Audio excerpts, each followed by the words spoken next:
So this is going to be sort of a follow-up on my thoughts about the amiibo history, especially the worst year 2015 because of the business aspect from Nintendo, trying to make money to some extent, and they're doing whatever they can.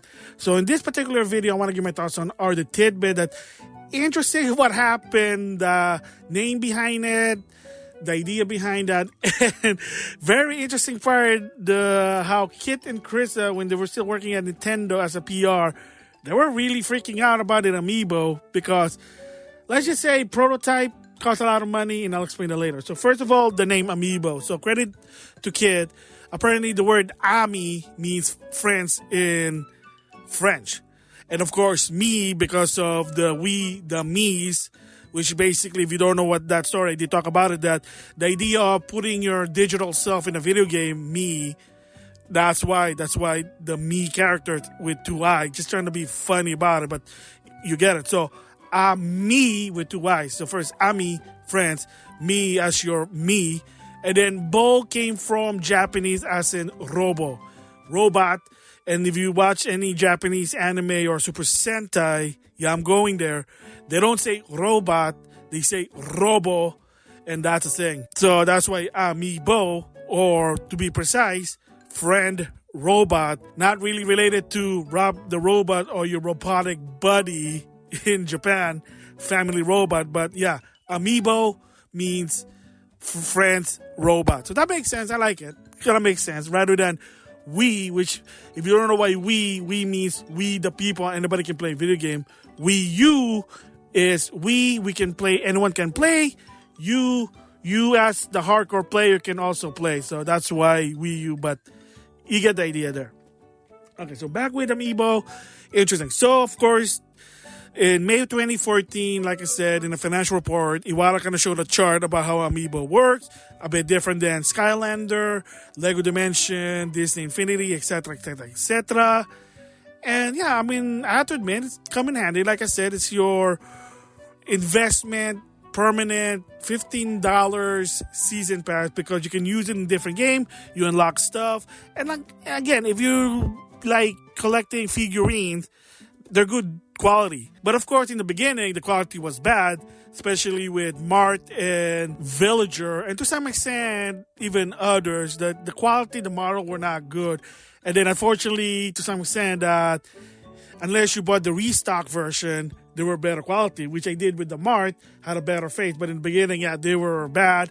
And from what I understand, according to Nintendo, they did admit that because in the beginning, they were having a hard time producing figurines, because again, it wasn't their forte. They're a video game company, not a toy company. So again, remember, Iwata was trying to find ways to make money because of the Wii U. But yeah, so of course there were some prototype glitches. There were even some parts where they're not so sturdy that they fall apart.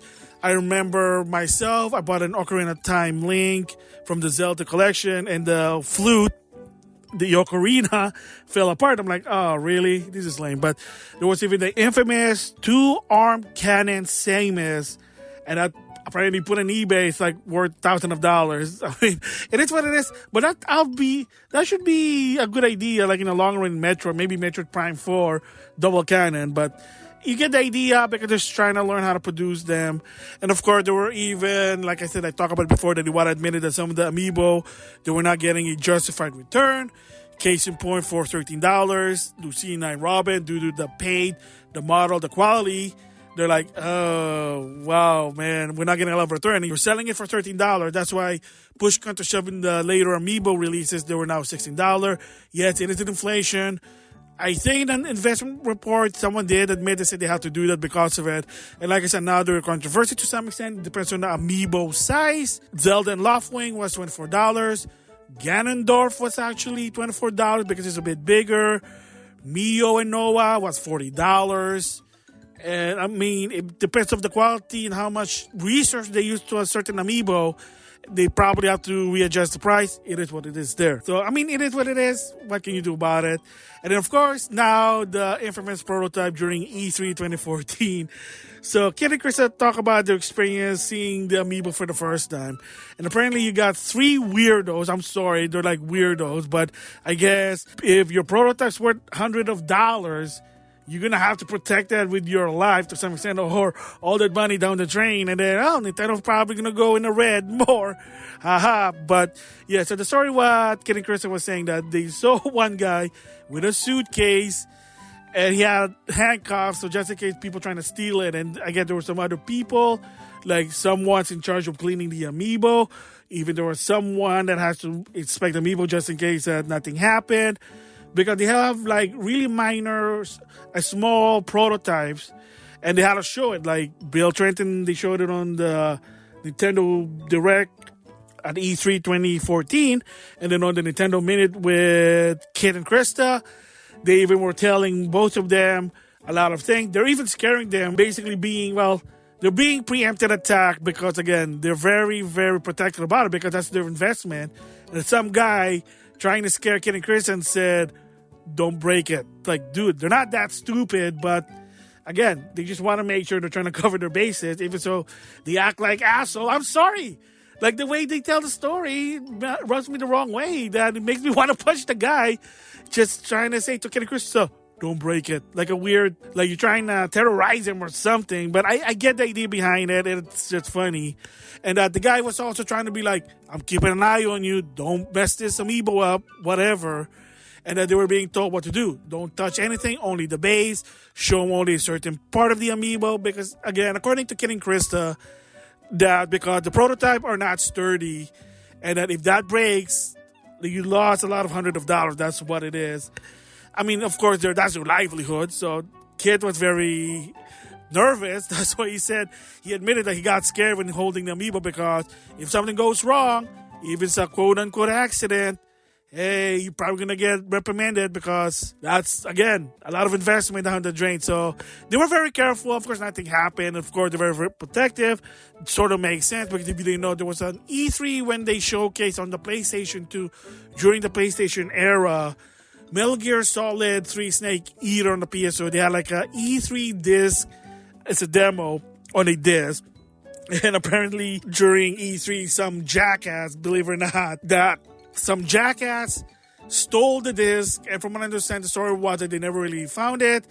And again, this is rumor that I heard a long time ago, that someone, they saw it on eBay selling the E3 prototype Snake Eater disc. Again, it is what it is. I don't know, but yeah, that's really the reason why, because apparently they're very detailed about that story, that there was a suitcase, there was a custom-made foam to protect the amiibo. Like I said, there was a guy with a handcuff that's attached to his arm, to the suitcase. You get the idea, some sort of like Secret Service, I guess. But again, I'm seeing it as a perspective of a consumer, as a casual outside of the business. Like, yeah, that's just, you guys are weird, but don't be weird. But I get it. They're very protective about it. I just see that's interesting. So your thoughts about that one is, it's weird, but I kind of get it. Business 101.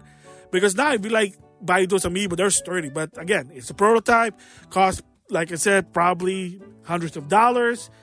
And they were basically like the first batch. Like, if you break that, it is what it is. There. So that's sort of an interesting part. And of course, the certain amiibo were not coming out. I did already talk about it before. Just to reiterate, the reason certain amiibo didn't come out in the West, and if I remember, in the case with Box Boy and the Monster Hunter Story amiibo, actually, because the game did not come out, I think, a year later from the Japanese release. By the time the game came out, like Monster Hunter Story for the 3DS, there's already been amiibo for the Zelda and the Smash Brother. So what, you're going to ship more amiibo? You think people can afford it? And then people ask, well, any chance of doing it later on? And they just said, you know what? Nah, you don't really need it. It is what it is. I mean, there have been a lot of exclusive Japanese amiibo card from Konami. There's Yu-Gi-Oh! And then there's that Konami baseball game. I mean, it is what it is there. I mean, what can you do? I mean, sometimes it's business. And like I said in that other video, hopefully in the long run, maybe. But like I said, I doubt it, because push comes to shove, I think at this point on in 2025 beyond, there are probably going to be some amiibo still going to be released. But it's very, very going to be like diminished, because the hype is done. The hot product is done. Only the hardcore now is getting them. Others like, hey, I mean, a variant of Splatoon. I mean, unless you like amiibo, why would I buy a variant? Same goes with toys, believe it or not. Unless you're a collector, you don't really going to be bothered buying variants. Just saying there. So there you go, my thoughts for the tidbit about the amiibo. I like the name, makes sense now. How the prototype amiibo were being treated, how the people were treating the people, just in case. Protective, but it's weird. And of course, some amiibo not released. What do you expect? Timing. What can you do? Because at the time, believe it or not all games are worldwide release. Granted, Capcom now is learning, but if you didn't know, Nintendo, Capcom, Konami, Square Enix, for a while in the past, they weren't doing worldwide release until later on. Yeah, there are still smaller company that's happening. Idea Factory is one of them on top of my head that they still can't do it. Falco Games, NIS America, we'll just have to wait and see. I know they're trying to, but like I said, if you're a small company, it's hard to do that. So we'll just wait and see. So there you go, the tidbit about Amiibo. Really interesting. With that, I'll see you guys later.